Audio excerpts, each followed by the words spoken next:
O direito de família é a regulamentação das relações de família, né? Assim, a organização jurídica das famílias, que sempre foi muito simples, que era pai, mãe, filhos, né? Na família patriarcal.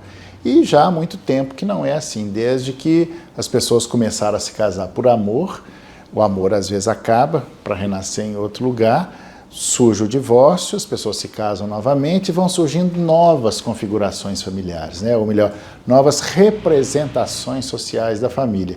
Isso é muito importante, que nos leva, né, a nós do mundo jurídico a perceber, a entender o que a antropologia, a psicanálise já tinha dito, que era o seguinte: a família não é da ordem da natureza, mas da ordem da cultura, ou seja, ela sofre variações, como nós estamos assistindo nesse momento, são muitas variações, muitas representações sociais, né? E novas estruturas parentais e conjugais estão em curso, estão chegando, quer a gente goste ou não. E nós precisamos entender essas novas estruturas parentais e conjugais. É um desafio e é fundamental, principalmente para a sociedade. Nós do mundo jurídico, nós advogados, nós vamos ajeitando, regulamentando, atribuindo e distribuindo direito a essas novas estruturas, né? O desafio é exatamente nas novas famílias que não têm ainda uma regulamentação, mas felizmente o direito tem como sua principal fonte os costumes e não a lei propriamente dita. Existem várias fontes do direito, a jurisprudência, a doutrina, os princípios, mas principalmente os costumes, ou seja, a vida como ela é, né? E aí as famílias vão se organizando e reorganizando e achando o seu caminho. E o direito, nós do mundo jurídico, não podemos fechar os olhos a essa realidade que bate à nossa porta. Primeira coisa, nós temos que olhar para essa nova realidade sem preconceito. O preconceito, ele não leva a nada, ele leva a violência, a exclusão, né? A história do direito de família é uma história de exclusões. Por exemplo, até 1988, com a Constituição da República, os filhos havidos fora do casamento eram considerados ilegítimos, ou seja, eles existiam, mas tinham que fazer de conta que não existia. Porque o direito de família está contaminado e é determinado por essa moral, uma moral sexual dita civilizatória, como diz Freud, e assim vai construindo um pensamento jurídico. Particularmente em relação às pessoas, né, os transexuais e outras categorias que não necessariamente homem e mulher, porque o novo desafio do direito é quebrar esse binarismo homem e mulher. Não existe só homem e mulher, existem outras categorias entre homem e mulher, como por exemplo os transexuais, né? E isso o direito já absorveu isso, tanto é que as pessoas transexuais elas podem ir diretamente ao cartório e mudar o nome, né? Que você está no corpo de um homem e se tornar mulher ou o contrário. Então, e essas pessoas podem se casar, independentemente de ser trans, que é uma categoria mais evidente, né?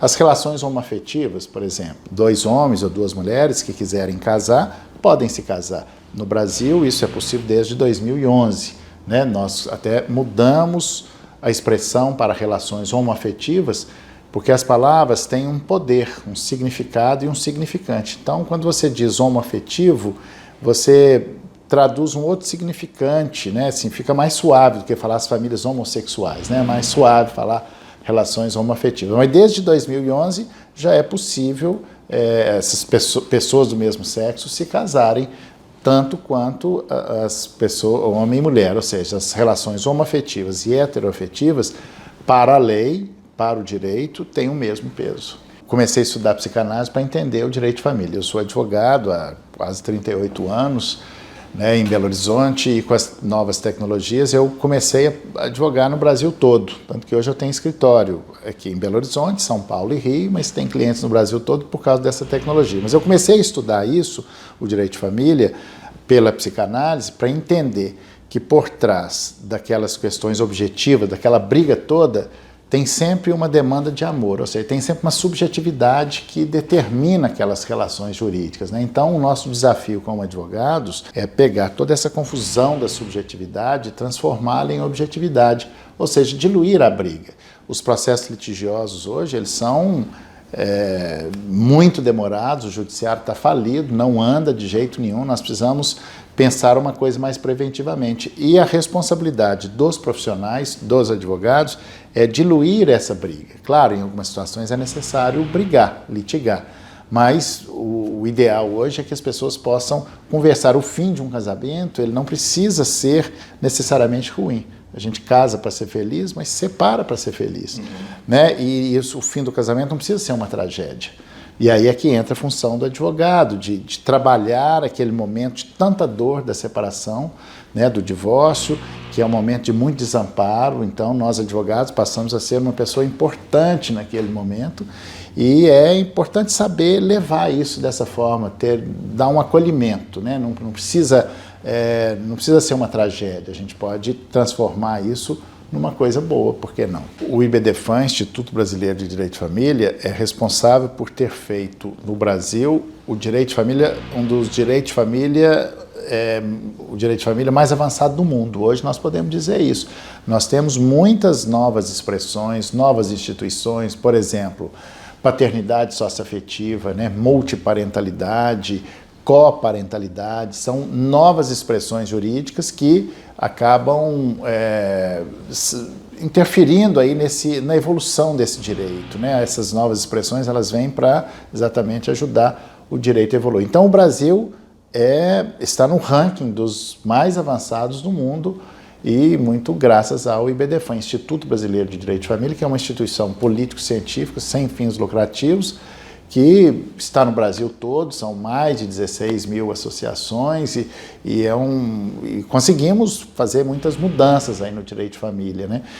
É claro que temos as resistências, né? Mas isso é o que é bonito do direito, né? Essa dialética, o que a gente chama da dialética do direito, né?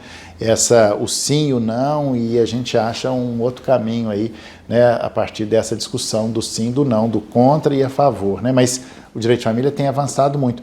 Mas a grande mudança, a grande evolução do direito de família foi que nós conseguimos fazer com que o afeto pudesse ser um valor jurídico. A partir da compreensão de que o afeto é um valor jurídico, isso revolucionou. Essa é a revolução. Como sempre, o amor é sempre a revolução. E o afeto, então, faz essa revolução no direito de família. Por causa disso que nós conseguimos, então, criar esses novos institutos, como paternidade socioafetiva, coparentalidade, multiparentalidade, abandono afetivo, etc. Então, o direito de família no Brasil vai muito bem, obrigado. Como a arte, né? A arte diz o indizível. Eu tenho trabalhado muito, não só no direito de família, não só a psicanálise, mas a arte também.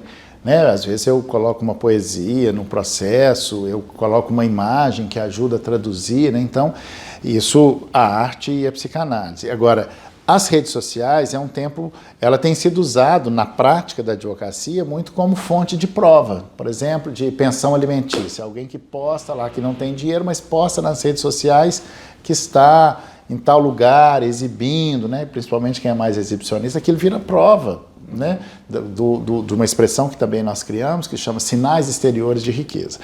Mas as redes sociais, elas têm esse aspecto prático, mas também até na constituição das famílias, fazendo nascer novas expressões, por exemplo, adultério virtual. Né? É uma traição? Alguém que se relaciona virtualmente com o outro, que não foi às vias de fato, para usar uma expressão antiga,